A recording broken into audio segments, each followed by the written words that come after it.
welcome and thank you for coming. We've been working on this a while, and before I forget, I really want to say thank you to the city services that have done such an excellent job today. Thank you for coming out here and supporting the community effort, and thank you to all of those who are involved, the company that's doing the drones and helping us document this historical effort today. In the 60s, we said, I'm black and I'm proud. Now, Black Lives Matter is just another way of saying that, making that statement.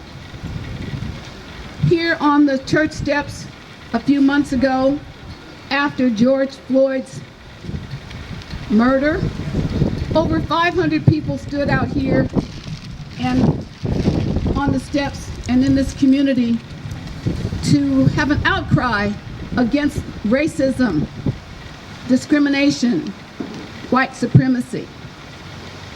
The significance of Black Lives Matter being imprinted in this street today says a lot.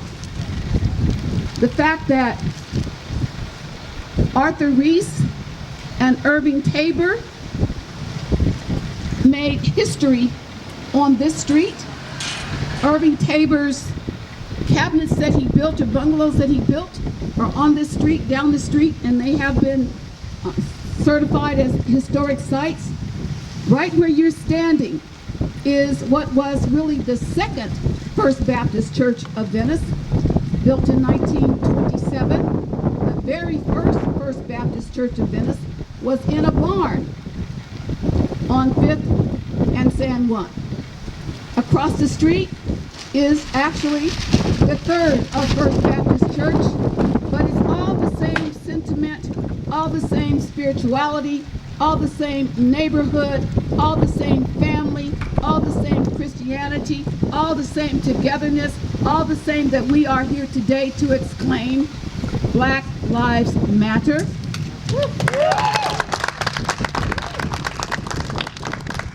I want to say that it's the first in the city of Los Angeles, except that I think West Hollywood has a All Lives Matter. But in the city, in the county, and the state of California, as far as I know, we are the first in a community that was beautiful. The first intentional black community in Venice in 1905, 1998, when Reese and Tabor set foot on this land. It was swamp land. This was restricted covenant area. This was a red-lined community. Some of you know that black people could not live across Lincoln Boulevard. We could not live south of California for the most part, north of Rose Avenue. Venice Beach was not the beach that black folks could go to. We went to a beach in Santa Monica, California. We called it Black Beach.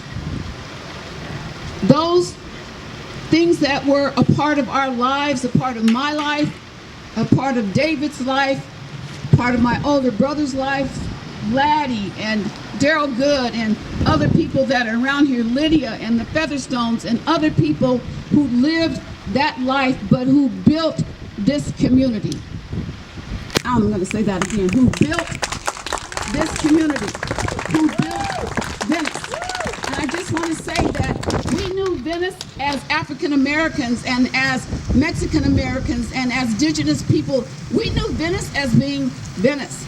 We didn't know anything about any other part of this area that we were not allowed to live in. The name Oakwood was given to us not at our request, but at the